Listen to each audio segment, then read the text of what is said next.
the burden of debt when you're starting a business is really tough, and it does not allow you to focus. It was that moment when I really, really had to ask myself, is this the thing that you are set on doing? And other friends also said, should you go and get a job?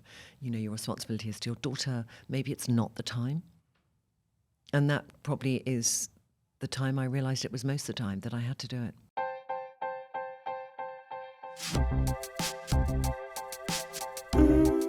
I think what you said also about creativity is interesting, because I was thinking when you said we can have time to be creative, but I think when you're deciding to be an entrepreneur, and there'll be people listening who might be in a job thinking, do I want to be an entrepreneur? And there's some people who I say, not in a derogatory way, but are you cut out that you will enjoy that life better?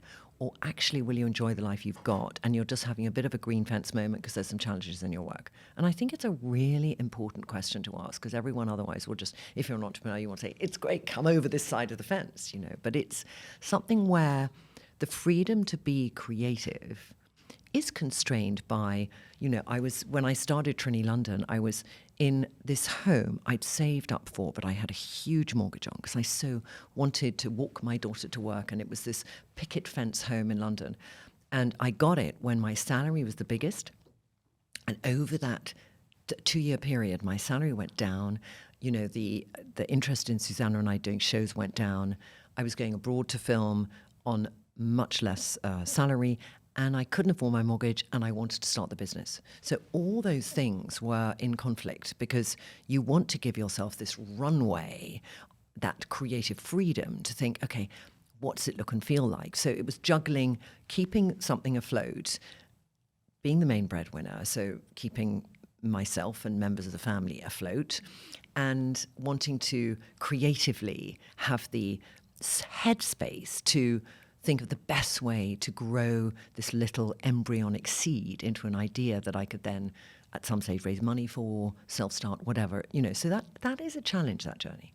Totally. Yeah, we can't deny that it's just, let's have some creative thought now. You know? It is the most challenging part of my career. This is the last 10 years of building Argent, for sure. Yeah. I wouldn't change anything.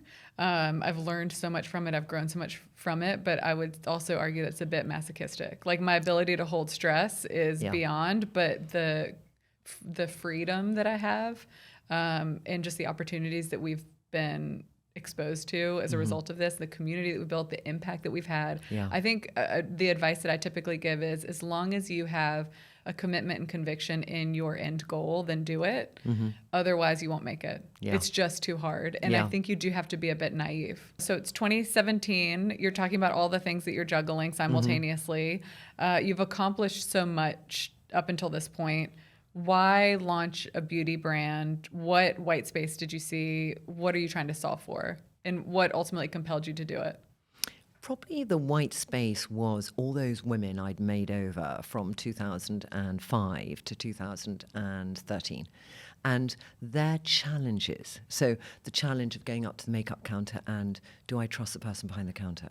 Are they too made up, or are they not made up enough? Is the lighting going to help me? Am I going to be sold the wrong products? Do I know what suits me? I want to have a rethink, and is that person too old or too young to help me? So I actually... one of the fundamentals at the beginning was, how can I take away that barrier? Because too much choice is paralysis for a purchaser. It doesn't help them cross the line and say, this is what I need. So I love tech. I'd started a business in 99, which was a tech-enabled business. It was a personalization business.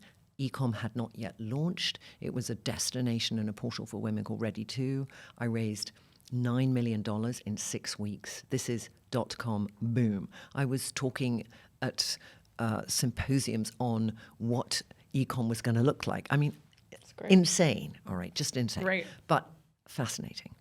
And a lot of people at that time then continued in tech, and now they're in really interesting. There was a guy called Michael who now has Calm, which is a wonderful app. There's all these people who came out of it.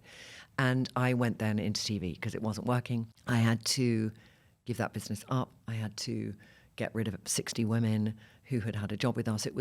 I learned so much about what I wouldn't do. So when I started the idea for Trinny London, I thought, okay, I'm going to bootstrap. I'm going to only employ people who can just help me support my mission, not be somebody with really good knowledge, but the kind of really good knowledge in an industry I might be going into that will slant in the wrong way, because they'll bring their old ideas to something I want to go and switch up. So I then employed people, I had 2 assistants at the beginning. One helped me with social media. One helped me just, I had these women who would come in and help me brainstorm creative things. So a friend of mine who was in the advertising industry, another lady who ultimately was my first investor, of just what I wanted to do, which was to create something online where you could get makeup. It would be very easy to apply. It would be beautiful. It would stack together. You'd feel an expert without having to have gone to school. And it was not for women who wanted to do sort of Huda Beauty or Charlotte Tilbury, which had launched. It wasn't for that kind of full-on makeup. It was just for ease of looking in the mirror and feeling full of energy. That feeling of what you get when you just feel, I'm not tired, I'm fresh, right? So that was the principle of it. And so we sat in the basement of my house and we just sort of brainstormed and then slowly formed the idea. And then this woman came in and she'd researched, I said I wanted to do portable, personalized makeup that was easy to use, that was cream-based, etc., online, digital first. And she researched, and 4 of the trends I hate trends, 4 of the trends for the next 3 years were those 4 things. And so she said, I will take, in England we have something called EIS, which is a way to invest in entrepreneurs through, if you're a high income earner, you can use the money that would go to the government against tax and invest in a business. It's something the US should do. It's a really good thing. And if the business loses and would fold, the most you would lose is 28% of your investment.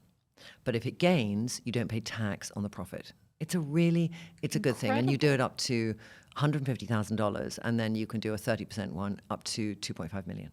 So my first little bit of money was 150,000. And I did this, and I did the prototypes. I found a place in Italy. I started mixing colors in my bathroom, and got people in, and very early stage of the business. And then I looked around me and I thought, I'm in a home I can't afford. It might be my dream home, but I can't stay in it. So I then thought, I'll rent it out. So great. So I rented it out. No, before I rented it out, I thought I'll do a sale of my clothes because I need to get a bit more cash in. So I did a sale of the clothes, and I thought, I'm renting it out so I don't mind who comes in my home. I had a bit of a profile in the UK, but I thought, I don't care, I'll give my address to everybody. It's not going to be my home anymore. And so I raised money that kept me going for a year from that sale, because I had a lot of clothes. I'd done 15 years in fashion. And then I rented a very small little sort of cottage in Fulham in London, and we started the business there. And then I moved in with my boyfriend. And then personal circumstances became quite challenging. And some things happened in my life which made me think, do I continue with this idea or not? And so I think I was too far into the idea to ever think, I'm going to not do this idea. And I knew I had to get rid of these things, that the burden of debt when you're starting a business is really tough, and it does not allow you to focus. I had a mortgage. I wasn't earning enough money to pay the mortgage. The bank was going to come and say, sorry, honey. So I thought I have to sell the house. But the house was everything I'd done for 20 years had gone into that house. All the money I'd earned had gone into that house. It was my, I'm 50, this is what I've achieved moment. And I was having to say, actually, I've got to be prepared to let go of that, because otherwise the potential of the future to me isn't there. And then my daughter's father died. So it was that moment when I really, really had to ask myself, is this the thing that you are set on doing? And other friends also said, should you go and get a job? Your responsibility is to your daughter. Maybe it's not the time. And that probably is the time I realized it was most of the time that I had to do it.